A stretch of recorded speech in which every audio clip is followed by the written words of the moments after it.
Assalamualaikum warahmatullahi wabarakatuh. Halo teman-teman semuanya, perkenalkan kami dari kelompok 6 akan mempresentasikan hasil diskusi kami mengenai materi tentang pasar modal. Sebelumnya, izinkan saya untuk memperkenalkan anggota-anggota dari kelompok 6. Yang pertama yaitu ada saya sendiri, Tifa Samara Zain. Yang kedua, Erza Amarlia Budi Rahayu. Yang ketiga, Vina Ayu Anggraini. Yang keempat, Risa Diana Putri. Yang kelima, Novia Anis Karlina. Yang keenam, Picas Pradipta Utama. Yang ketujuh, Nazala Salma. Yang kedelapan, Muhammad Fatahullah. Dan yang kesembilan, Bima Dian. Di sini saya akan menjelaskan pengertian dari pasar modal. Apa sih itu pasar modal? Sebelum kita mengetahui arti dari pasar modal, saya akan menjelaskan pengertian dari pasar itu sendiri. Pasar merupakan sarana bagi perusahaan dan pemerintah untuk memperoleh dana jangka panjang dengan cara menjual saham atau obligasi, yaitu capital market. Pengertian dari pasar modal adalah pasar yang beroperasi secara terorganisir di mana terdapat aktivitas perdagangan surat-surat berharga seperti saham, ekuitas, surat pengakuan hutang, obligasi, dan surat berharga lainnya yang diterbitkan oleh pemerintah maupun perusahaan swasta dengan memanfaatkan jasa perantara, komisioner, dan underwriter. Pasar modal memiliki kegiatan yang berhubungan dengan penawaran umum dan perdagangan efek. Perusahaan publik yang berkaitan dengan efek yang diterbitkannya, serta lembaga dan profesi yang berkaitan dengan efek. Pasar modal menyediakan berbagai alternatif bagi para investor selain alternatif investasi lainnya seperti menabung di bank, membeli emas, asuransi tanah dan bangunan, dan sebagainya. Di sini, pasar modal bertindak sebagai penghubung. Selanjutnya, kita akan membahas tentang perkembangan pasar modal. Nah, ngomong-ngomong tentang perkembangan nih, sebenarnya perkembangan itu apa sih? Nah, sebenarnya perkembangan itu merupakan serangkaian perubahan yang terjadi sebagai akibat adanya suatu proses. Nah, sekarang masuk ke dalam perkembangan pasar modal ya. Secara historis, pasar modal telah hadir jauh sebelum Indonesia merdeka. Pasar modal atau bursa efek telah hadir sejak zaman kolonial Belanda dan tepatnya pada tahun 1912 di Batavia. Pasar modal ketika itu didirikan oleh pemerintah Belanda untuk kepentingan pemerintah kolonial atau VOC. Meskipun pasar modal telah ada sejak tahun 1912, perkembangan dan pertumbuhan pasar modal tidak berjalan seperti yang diharapkan. Bahkan, pada beberapa periode, kegiatan pasar modal mengalami kevakuman. Nah, hal tersebut disebabkan oleh beberapa faktor nih, seperti Perang Dunia Pertama dan Kedua, perpindahan kekuasaan dari pemerintah kolonial kepada pemerintah Republik Indonesia, dan berbagai kondisi yang menyebabkan operasi bursa efek tidak dapat berjalan sebagaimana mestinya. Pemerintah Republik Indonesia mengaktifkan kembali pasar modal pada tahun 1977. Dan beberapa tahun kemudian, pasar modal mengalami pertumbuhan seiring dengan berbagai insentif dan regulasi yang dikeluarkan oleh pemerintah. Nah, untuk mempermudah mengetahui perkembangan pasar modal, kita akan memberikan rincian perkembangan pasar modal. Pada 14 Desember tahun 1912, bursa efek pertama di Indonesia dibentuk di Batavia oleh pemerintah Hindia Belanda. Lalu, pada tahun 1914 sampai 1918, bursa efek di Batavia terpaksa ditutup selama Perang Dunia yang Pertama. Lalu, pada tahun 1925 sampai 1942, bursa efek di Jakarta dibuka kembali bersama dengan bursa efek di Semarang dan Surabaya. Lalu, pada awal tahun 1939, karena adanya isu politik atau Perang Dunia Kedua, bursa efek di Semarang dan di Surabaya terpaksa ditutup kembali. Lalu pada tahun 1942 sampai 1952, bursa efek di Jakarta ditutup kembali selama Perang Dunia Kedua. Pada tahun 1952, Bursa Efek di Jakarta diaktifkan kembali dengan UU Darurat Pasar Modal 1952 yang dikeluarkan oleh Menteri Kehakiman Lukman Wiradinata dan Menteri Keuangan Profesor Dr. Sumitro Joyo Hadikusumo. Instrumen yang diperdagangkan pada tahun itu yaitu obligasi pemerintah Republik Indonesia 1950. Selanjutnya pada tahun 1956, program nasionalisasi perusahaan Belanda, lalu Bursa Efek semakin tidak aktif. Nah, selanjutnya pada tahun 1956 sampai 1977, perdagangan di Bursa Efek vakum kembali. Pada tahun 1977, tepatnya pada tanggal 10 Agustus, Bursa Efek diresmikan kembali oleh Presiden Soeharto. BEJ dijalankan di bawah Bapepam atau Badan Pelaksana Pasar Modal. Lalu tanggal 10 Agustus ini diperingati sebagai HUT Pasar Modal. Pengaktifan kembali pasar modal ini juga ditandai dengan go publiknya PT Semen Cibinong sebagai emiten pertama. Selanjutnya pada tahun 1977 sampai 1987, perdagangan di Bursa Efek sangat lesu. Jumlah emiten hingga 1987 baru mencapai 24. Masyarakat lebih memilih instrumen perbankan dibanding instrumen pasar modal. Lalu pada 1987, ditandai dengan hadirnya Paket Desember 1987 atau Pakdes 87 yang memberikan kemudahan bagi perusahaan untuk melakukan penawaran umum dan investor asing menanamkan pasar modal di Indonesia. Lalu, pada tahun 1988 sampai 1990, paket deregulasi di bidang perbankan dan pasar modal diluncurkan. Pintu BEJ terbuka untuk asing. Lalu, aktivitas bursa terlihat meningkat pada tahun tersebut. Pada tahun 1988, tepatnya pada tanggal 2 Juni, Bursa Paralel Indonesia atau BPI mulai beroperasi dan dikelola oleh Persatuan Perdagangan Uang dan Efek atau sering disebut dengan PPUE. Sedangkan organisasinya terdiri dari broker dan dealer. Lalu pada Desember tahun 1988, pemerintah mengeluarkan Paket Desember 88 atau Pakdes 88 yang memberikan kemudahan perusahaan untuk go public dan beberapa kebijakan lain yang positif bagi pertumbuhan pasar modal. Pada tanggal 16 Juni tahun 1989, Bursa Efek Surabaya atau BES mulai beroperasi dan dikelola oleh perseroan terbatas milik swasta yaitu PT Bursa Efek Surabaya. Lalu pada tahun 1992, tepatnya tanggal 13 Juli, adanya swastanisasi BEJ, Bapepam berubah menjadi Badan Pengawas Pasar Modal. Lalu tanggal ini diperingati sebagai HUT BEJ. Pada 22 Mei tahun 1995, sistem otomasi perdagangan di BEJ dilaksanakan dengan sistem komputer, JATS atau Jakarta Automated Trading System.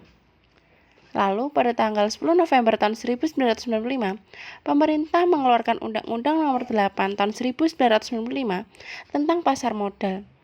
Undang-undang ini mulai diberlakukan pada Januari tahun 1996. Pada tahun 1995, Bursa Paralel di Indonesia merger dengan Bursa Efek yang ada di Surabaya. Memasuki pada tahun 2000-an. Pada tahun 2000, sistem perdagangan tanpa warkat atau scriptless trading mulai diaplikasikan di pasar modal Indonesia.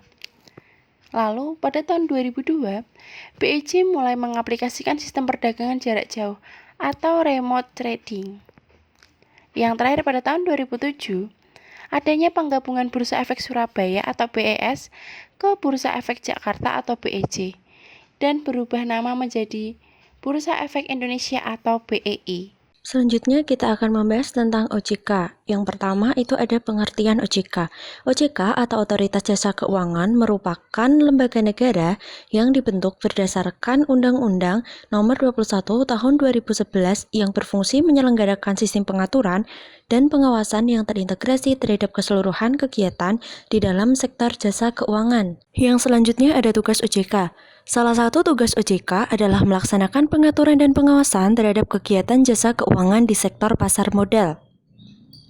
Di dalam pasar modal sendiri, OJK didirikan untuk menggantikan tugas dan fungsi dari BAPEPAM LK atau Badan Pengawas Pasar Modal dan Lembaga Keuangan. Dengan terbentuknya OJK, maka secara otomatis pengaturan dan pengawasan pasar modal dan industri keuangan non-bank atau IKNB beralih ke OJK. Kemudian ada alasan OJK mengambil alih tugas BAPEPAM LK.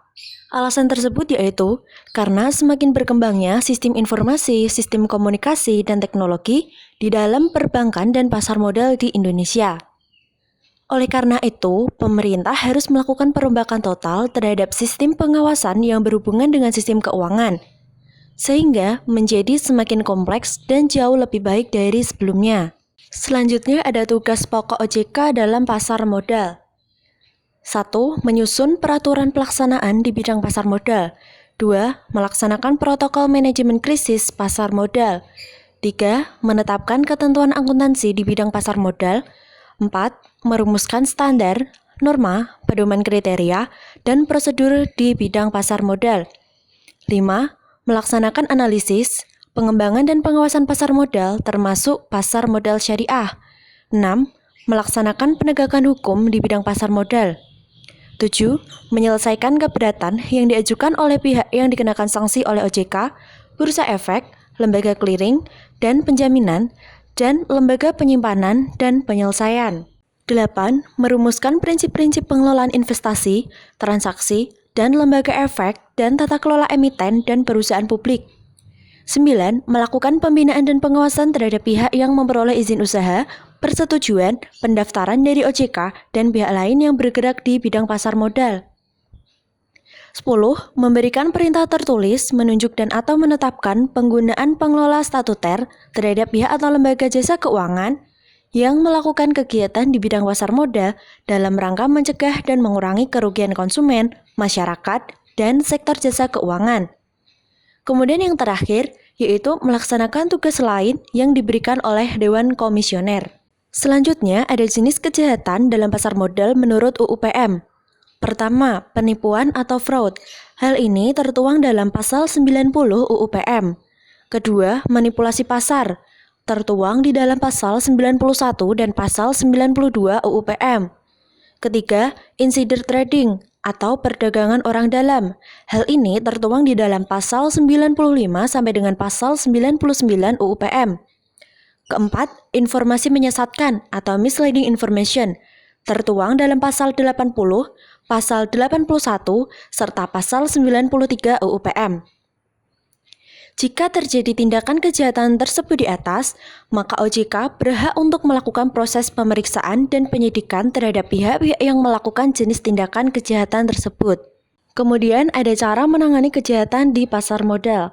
Yang pertama, pemeriksaan yang dilakukan oleh OJK dengan membentuk PNS penyidik tertentu di dalam OJK. Kedua, pelaporan. Dalam hal ini, pemeriksa akan melakukan pemeriksaan dan melakukan pelaporan atas hasil pemeriksaan tersebut kepada bagian eksekutif pasar modal dan akan dilanjutkan kepada Dewan Komisioner OJK. Ketiga, penyidikan.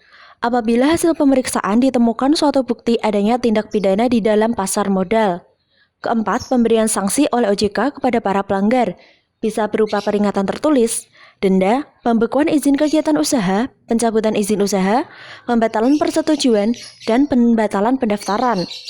Kelima, dan jika hal tersebut di atas memang terbukti terjadi tindak pidana, maka selanjutnya diserahkan kepada jaksa penuntut umum. Dengan adanya fungsi dan kontrol serta penindakan yang lebih tegas serta didukung oleh adanya peraturan perundang-undangan yang lebih khusus, maka ke depannya OJK akan mampu sebagai leader di dalam pemberantasan tindak pidana kejahatan di dalam pasar modal, serta dapat memberikan perlindungan hukum terhadap seluruh investor di negara Republik Indonesia. Baik, selanjutnya akan membahas mengenai Lembaga Penunjang Pasar Perdana. Lembaga Penunjang Pasar Perdana merupakan suatu lembaga yang nantinya akan membantu perusahaan atau emiten yang akan go public untuk menawarkan sahamnya yang dijual langsung kepada masyarakat. Kemudian ada macam-macam lembaga penunjang pasar perdana. Nah, lembaga penunjang pasar perdana ini ada 6 macamnya menurut Sutrisno 2013.2313. Yang pertama ada penjamin emisi atau underwriter penjamin. Emisi ini mempunyai tugas yang amat vital dalam proses go public. Sebab penjamin emisi inilah yang memandu emiten sejak emiten menyatakan kehendak untuk menjual sahamnya sampai efek didaftarkan ke bursa. Yang kedua ada akuntan publik.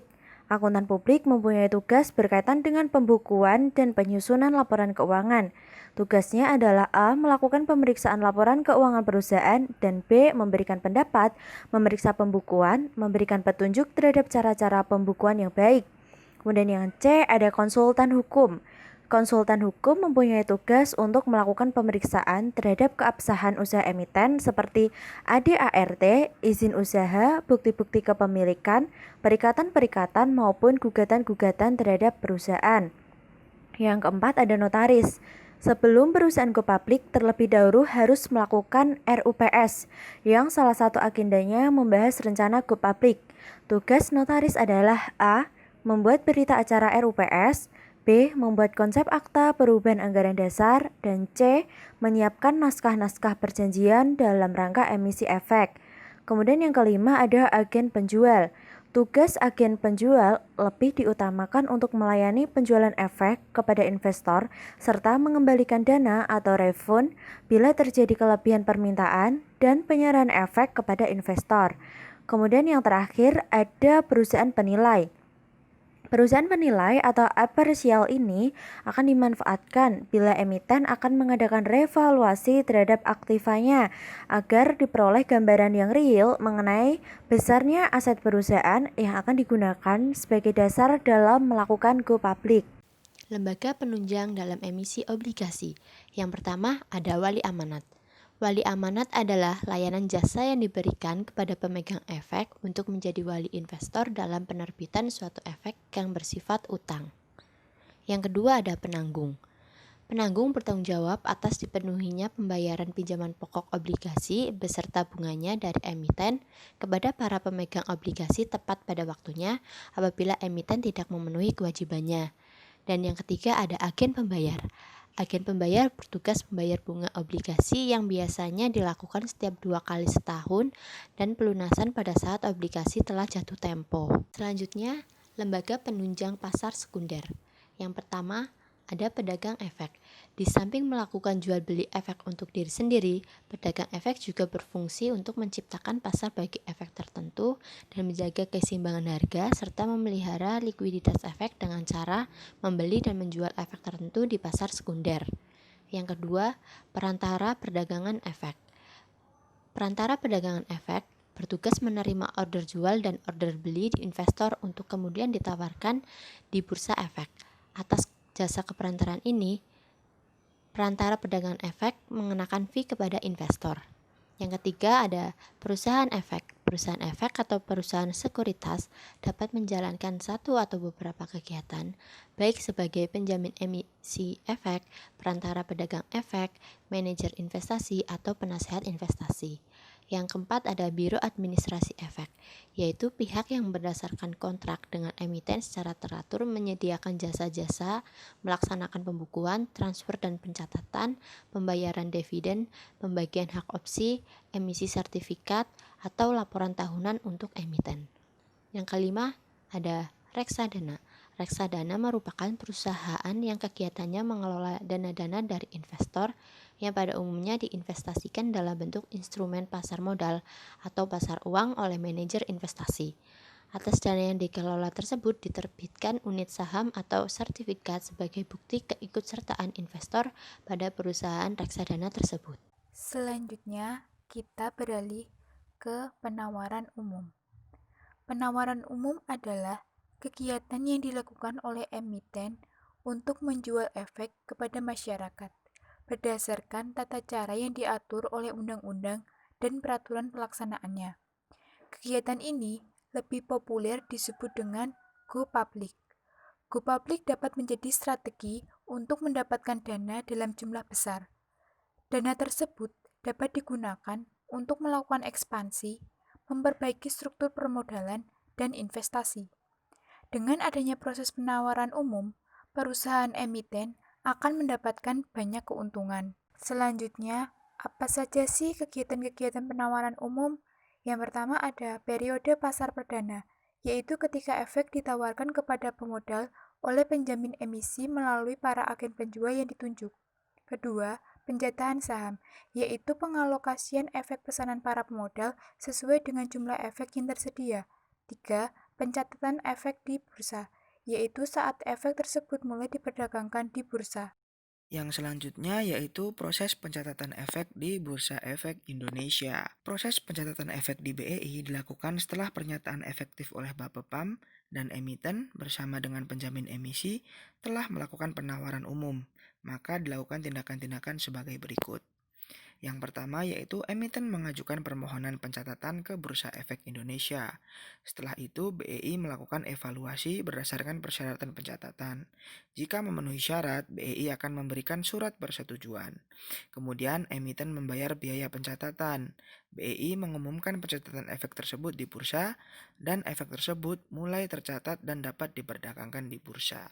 Yang selanjutnya yaitu persyaratan pencatatan saham. Yang pertama yaitu pernyataan pendaftaran emisi telah dinyatakan efektif oleh Bapepam. Laporan keuangan diaudit akuntan terdaftar di Bapepam dengan pendapat wajar tanpa kualifikasi. Minimal jumlah saham yang dicatatkan 1 juta lembar. Jumlah pemegang saham minimal 200 pemodal. Wajib mencatatkan seluruh sahamnya yang telah ditempatkan dan disetor penuh. Telah berdiri dan beroperasi sekurang-kurangnya 3 tahun. Yang selanjutnya yaitu persyaratan pencatatan obligasi. Yang pertama, pernyataan pendaftaran telah dinyatakan efektif oleh Bapepam. Yang kedua, laporan keuangan diaudit akuntan terdaftar di Bapepam dengan pendapat wajar tanpa kualifikasi. Yang ketiga, nilai nominal obligasi yang dicatatkan minimal 20 miliar. Rentang waktu efektif dengan permohonan pencatatan tidak lebih dari 6 bulan. Dan sisa jangka waktu jatuh tempo obligasi sekurang-kurangnya 4 tahun. Telah berdiri dan beroperasi sekurang-kurangnya 3 tahun. 2 tahun terakhir memperoleh laba operasional dan tidak ada saldo rugi tahun terakhir. Dan yang terakhir yaitu anggota direksi dan komisaris memiliki reputasi yang baik. Dan yang terakhir yaitu persyaratan pencatatan waran. Waran harus diterbitkan oleh emiten yang sahamnya telah tercatat di bursa. Pernyataan pendaftaran atas waran telah dinyatakan efektif. Setiap waran harus memberikan hak kepada pemegang waran untuk membeli minimal 1 saham atau kelipatannya. Waran yang dicatatkan memiliki masa berlaku minimal 3 tahun dan konversi minimal 6 bulan. Harga konversi maksimal 125% dari harga saham terakhir yang diputuskan. Perjanjian penerbitan meliputi tidak dikonversi sebelum jatuh tempo dan perlindungan pemegang waran dari dilusi. Yang ketujuh, harga pelaksanaan waran tidak menyimpang dari yang ditetapkan. Dan yang terakhir yaitu sertifikat waran diterbitkan atas nama. Produk reksadana. Produk reksadana di sini ada 10, yang mana mempunyai manajer investasi, bank kustodian, dan tipe reksadana yang berbeda-beda. Seperti AAA Reksa Premium Proteksi X1 mempunyai tipe reksadana RD terproteksi, Asanusa Blue Chip Value Fund 2 mempunyai tipe reksadana RD saham, Asanusa Optimal Income Fund mempunyai tipe reksadana RD Fixed Income, Asanusa Strategi Income Fund mempunyai tipe reksadana RD Fixed Income, Asmodana Ekuitas Nusantara mempunyai tipe reksadana RD saham, Asmodana Obligasi Nusantara mempunyai tipe reksadana RD Fixed Income, Asmodana Pasar Uang Nusantara mempunyai tipe reksadana RD Pasar Uang, Asmodana Progresif Nusantara mempunyai tipe reksadana RD saham, Asmodana Terproteksi Nusantara mempunyai tipe reksadana RD terproteksi, Afris Balance Cross Sektoral mempunyai tipe reksadana RD Mix. Saham biasa. Saham biasa adalah saham yang menempatkan pemiliknya paling terakhir terhadap pembagian dividen dan hak atas kekayaan perusahaan apabila perusahaan tersebut dilikuidasi. Hal ini disebabkan pemilik saham biasa tidak memiliki hak-hak istimewa. Pemilik saham biasa juga tidak akan memperoleh pembayaran dividen selama perusahaan tidak memperoleh laba. Setiap pemilik saham memiliki hak suara dalam RUPS dengan ketentuan one share one vote. Pemegang saham biasa memiliki tanggung jawab terbatas terhadap klaim pihak lain sebesar proporsi sahamnya dan memiliki hak untuk mengalih kepemilikan sahamnya kepada orang lain. Saham preferen. Saham preferen merupakan saham yang memiliki karakteristik gabungan antara obligasi dan saham biasa, karena bisa menghasilkan pendapatan tetap, seperti bunga obligasi. Hal ini disebabkan mendapatkan hak pembagian dividen secara tetap, memiliki hak klaim terhadap kekayaan perusahaan dan pembagian dividen terlebih dahulu. Cara membedakan saham biasa dan saham preferen pada BEI. Di Bursa Efek Indonesia, mudah sekali membedakan antara saham biasa dan saham preferen. Caranya, lihat kode saham. Kode saham selalu terdiri 4 huruf. Jika ada tambahan 1 huruf P, artinya saham tersebut adalah saham preferen. Seperti contoh, MAMI adalah saham biasa, sementara MAMIP adalah saham preferen. Obligasi adalah surat pengakuan hutang suatu perusahaan yang akan dibayarkan pada waktu jatuh tempo sebesar nilai nominalnya. Penghasilan yang diperoleh dari obligasi berupa tingkat bunga yang akan dibayarkan oleh perusahaan penerbit obligasi tersebut pada saat jatuh tempo. Sedangkan jenis obligasi sendiri terbagi jadi 2, yaitu obligasi berdasarkan issuernya atau penerbitnya, dan yang kedua adalah obligasi yang berdasarkan sistem pembayaran bunganya. Obligasi yang berdasarkan issuernya yaitu ada obligasi pemerintah atau obligasi yang dikeluarkan oleh pemerintah seperti surat utang negara atau SUN, obligasi nilai negara atau ORI. Yang kedua ada obligasi perusahaan milik negara atau BUMN, yaitu obligasi yang dikeluarkan oleh perusahaan BUMN. Seperti contohnya penerbitan obligasi BTN, PLN, dan lain-lain. Yang ketiga ada obligasi perusahaan swasta atau obligasi yang dikeluarkan oleh perusahaan swasta. Contohnya adalah penerbitan obligasi ASII. Sedangkan berdasarkan sistem pembayaran bunganya, yaitu ada coupon bond, yaitu obligasi yang bunganya dibayarkan secara periodik dan jangka dari periode tersebut tergantung dari perjanjian antara perusahaan dengan investor. Yang kedua ada yellow coupon bond, yaitu obligasi yang hanya akan mendapatkan pengembalian dana pada saat jatuh tempo, sebab obligasi ini pembayaran bunganya atau kuponnya dilakukan dengan cara mendiskon harga awal dari obligasi tersebut. Selanjutnya ada instrumen derivatif, yaitu kontrak atau perjanjian yang nilai atau peluang keuntungannya terkait dengan kinerja aset lain. Aset lain ini disebut sebagai underlying asset. Efek derivatif merupakan efek turunan dari efek utama, baik yang bersifat penyertaan maupun hutang. Jenis-jenis dari instrumen derivatif yaitu yang pertama ada waran, yaitu sebuah hak yang diberikan kepada pemegang saham untuk membeli lembar saham pada harga yang telah ditentukan atau harga eksekusi oleh emiten yang menerbitkannya dalam jangka waktu tertentu.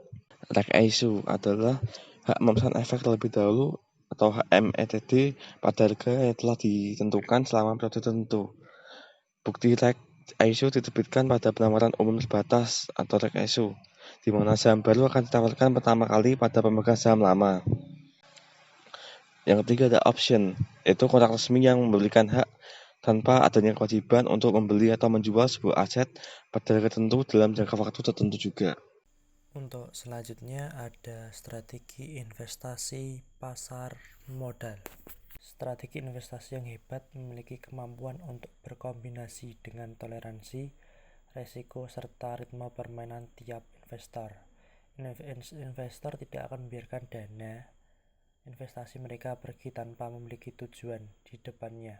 Setidaknya dalam berinvestasi, mereka perlu mengetahui periode waktu dana investasi mereka kembali.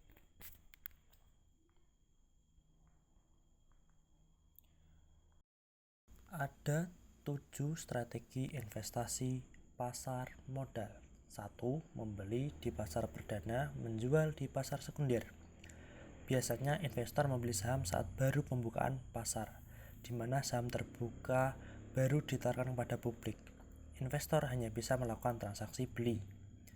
Setelah sahamnya masuk dalam pasar modal perdana, akan dicatat dan boleh diperjualbelikan di pasar modal atau pasar sekunder. Yang kedua, membeli secara merata saham profesional. Membeli saham secara merata dirasa kurang tepat apabila dilakukan oleh investor pemula. Pasarnya membeli saham-saham secara merata di pasar modal pastinya membutuhkan modal yang besar. Yang ketiga, membeli dan menahan saham sebelum dijual. membeli saham sebuah perusahaan, kemudian menahan saham tersebut untuk periode waktu tertentu sebelum akhirnya dijual kembali. Keempat, membeli saham sesuai sektornya. Cara ini dipilih karena biasanya investor sudah menguasai seluk-beluk sektor tersebut, sehingga lebih mudah bagi investor menentukan mana saja saham yang terbaik di bidangnya. Yang kelima, ada koreksi saham. Strategi mengurangi kerugian saham bisa dilakukan dengan cara berpindah saham lain atau koreksi saham. Investor menjual saham yang sekiranya hanya mendatangkan kerugian untuk kemudian membeli kembali saham lain dengan harga yang rendah. Keenam, membeli saham tidak aktif. Tujuan membeli saham yang tidak aktif menjadi salah satu strategi spekulatif investor. Saham yang tidak aktif memiliki harga beli yang murah. Investor hanya sabar menunggu agar saham tersebut mengudara di list bursa. Ketujuh, mengikuti indeks. Pada pelaksanaan strategi mengikuti indeks adalah investor membeli instrumen saham jangka panjang melalui sebuah lembaga seperti investasi reksadana saham. Mempercayakan dana investasi mereka untuk dikelola dalam satu wadah dengan bantuan pihak ketiga atau manajer investasi.